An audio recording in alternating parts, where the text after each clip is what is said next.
Praise the Lord everyone. परमेश्वर आप सभी को आशीष दे और बरकत दे। मेरे प्रिय भाई बहनों, आज मैं आप सभी के लिए दाऊद की कहानी लेकर आई हूँ, जिसका वर्णन पहला इतिहास और 21 अध्याय में हमें देखने को मिलता है। तो आज जो हम पढ़ने वाले हैं वो है दाऊद द्वारा जनगणना करना, मतलब दाऊद द्वारा इज़राइलियों को गिनना। हालेलुया। आइए हम वीडियो शुरू करते हैं। बाइबल बताती है कि शैतान ने इज़राइल के विरुद्ध उठकर दाऊद को उकसाया कि इज़राइलियों की गिनती ले। तब दाऊद ने योआब और प्रजा के हाकिमों से कहा, तुम जाकर बरशेबा से लेकर दान तक इज़राइलियों की गिनती लेकर मुझे बताओ कि मैं जान लूँ वे कितने हैं। योआब ने कहा, यहोवा की प्रजा कितनी ही क्यों ना हो, वह उसको 100 गुना बढ़ा दे, परंतु हे मेरे प्रभु, क्या वे राजा के अधीन नहीं हैं? मेरे प्रभु ऐसी बात क्यों चाहता है? वह इज़राइल पर दोष लगाने का कारण क्यों बने?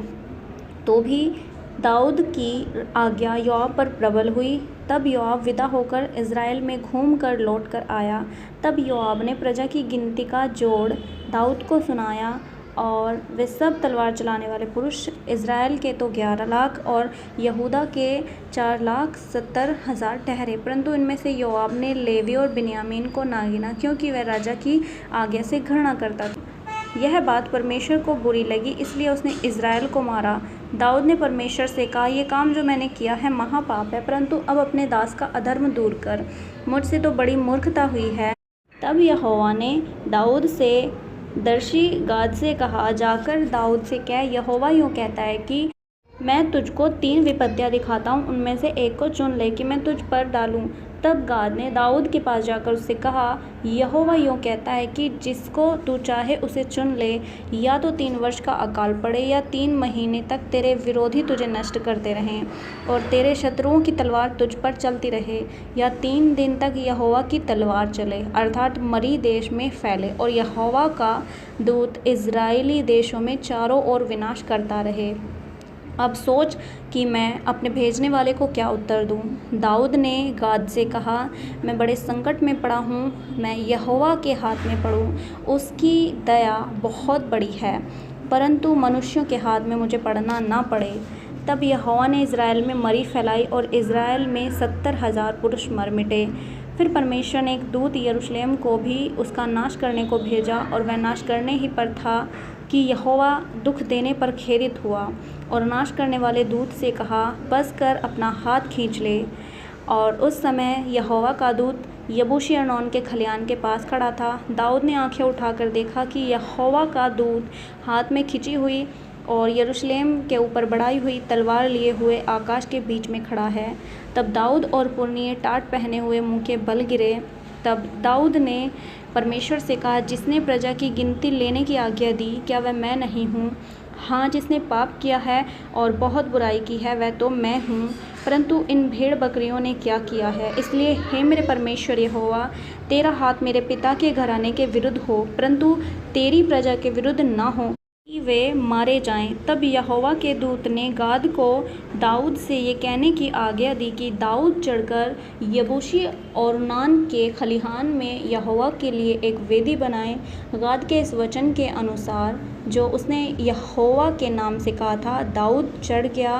अर्नोन ने पीछे फिर के दूत को देखा, और उसके 4 बेटों जो उसके संग थे छिप गए। अर्नोन उस समय गेहूँ दाव रहा था। जब दाऊद अर्नोन के पास आया, तब अर्नोन ने दृष्टि करके दाऊद को देखा और खलिहान से बाहर जाकर भूमि पर झुककर दंडवत किया। तब दाऊद ने अर्नोन से कहा, इस खलिहान का स्थान मुझे दे दे कि मैं इस पर यहोवा के लिए एक वेदी बनाऊं। उसका पूरा दाम लेकर मुझको दे कि यह विपत्ति प्रजा पर से दूर की जाए। अर्नोन ने दाऊद से कहा, इसे ले ले और मेरे प्रभु राजा को जो कुछ भाई वही करे। मैं तुझे होम बलि के लिए बैल, ईंधन और दावने के हथियार, अन्न बलि के लिए गेहूँ, ये सब मैं देता हूँ। राजा दाऊद ने अर्नोन से कहा, नहीं, मैं अवश्य इसका पूरा दाम ही देकर इसे मोल लूँगा। और दाऊद ने उसे मोल लिया और परमेश्वर के लिए होम बलि चढ़ाई और परमेश्वर से प्रार्थना की, और उसने होम बलि की वेदी पर स्वर्ग से आग गिराकर उसकी सुन ली। तब यहोवा ने दूत दाऊद को आज्ञा दी और उसने अपनी तलवार फिर म्यान में रख ली। ये देखकर कि यहोवा ने यबूसी और नोन के खलिहान में मेरी सुन ली, दाऊद ने उसी समय वहाँ बलिदान किया। यहोवा का निवास जो जंगल में मूसा ने बनवाया था, वहाँ होमबलि की वेदी, ये दोनों उस समय गिबोन के ऊंचे स्थान पर थे। परंतु दाऊद परमेश्वर के पास उसके सामने ना जा सका, क्योंकि वह यहोवा के दूत की तलवार से डर गया था। मेरे प्रिय भाई बहनों, जब दाऊद ने अपनी सेना की गिनती की और उसने देखा कि हम गिनती में कितने हैं, हम अपने शत्रुओं से जीत सकते हैं या नहीं, उसके मन में इस तरह से शैतान ने उसके मन में इस तरह से उकसाया उसको, और उसने अपनी प्रजा की गिनती की। तब क्या हुआ, परमेश्वर को क्रोध आया, परमेश्वर को गुस्सा आया। ये बात परमेश्वर को बुरी लगी कि उसने मेरी सामर्थ्य पर शक किया है। और परमेश्वर ने क्या किया, उसको 3 विपत्तियाँ दिखाई। दर्शी था, भविष्यवक्ता था, उसके द्वारा परमेश्वर ने दाऊद से कहा कि तू चाहता है तो कोई भी विपत्ति इनमें से चुन ले, या तो परमेश्वर 3 वर्ष अकाल डाले, या 3 महीने तक तेरे विरोधी तुझे नष्ट करते रहे, या तो 3 दिन तक परमेश्वर की तलवार तुझ पर चलती रहे। तो यहाँ एक देखने वाली बात है कि दाऊद ने किस तरह से परमेश्वर को महिमा की और अपने पापों का पश्चाताप किया। दाऊद ने कहा कि मैं परमेश्वर के हाथ में पड़ना पसंद करूँगा, क्योंकि वो दयालु है, वो माफ़ करने वाला परमेश्वर है, उसकी दया बहुत बड़ी है। सच में हमारे परमेश्वर की बहुत दया हम पर हुई है। हमारे अनेकों अपराधों पापों के बाद भी उसने हमें क्या किया, माफ़ किया है। और दाऊद ने कहा कि मैं परमेश्वर के हाथ में पड़ना पसंद करता हूँ, और सच में परमेश्वर ने उसको माफ़ किया। परमेश्वर पछताया और उस दूत से कहा कि अपना हाथ खींच ले। और जब दाऊद ने होम बलि चढ़ाया, मेल बलि चढ़ाया, तब आग स्वर्ग से परमेश्वर ने गिराई और उस होम बलि को स्वीकार किया। देखिए हमारा परमेश्वर कितना महान है। हमारे पापों के बाद भी जब हम पश्चाताप करते हैं, परमेश्वर के पास आते हैं और वो हमें माफ़ करता है। दाऊद ने बहुत ही समझदारी से कहा कि मैं परमेश्वर के हाथ में पड़ना पसंद करता हूँ, क्योंकि जो मारता है वही जिलाता भी है। परमेश्वर बहुत महान है, वो हमारे पापों में हमारी सुधि भी लेता है, हमें संभालता है। जब हम माफ़ी मांगते हैं, अंगीकार करते हैं, सच्चे दिल से उसके पास आते हैं, तो वो अपने गले से लगाता है। वो ये नहीं कहता तूने इतनी बड़ी गलती किया है, इतना बड़ा गुनाह किया है, तो मेरे पास मत आ। नहीं मेरे प्रिय भाई बहनों, वो माफ़ करने वाला परमेश्वर है। उसकी करुणा बहुत बड़ी है, वो बहुत प्रेम करने वाला परमेश्वर है।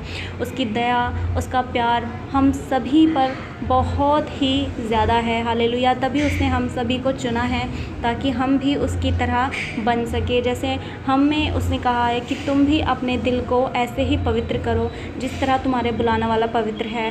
परमेश्वर इस कहानी के द्वारा आप सभी को आशीष दे।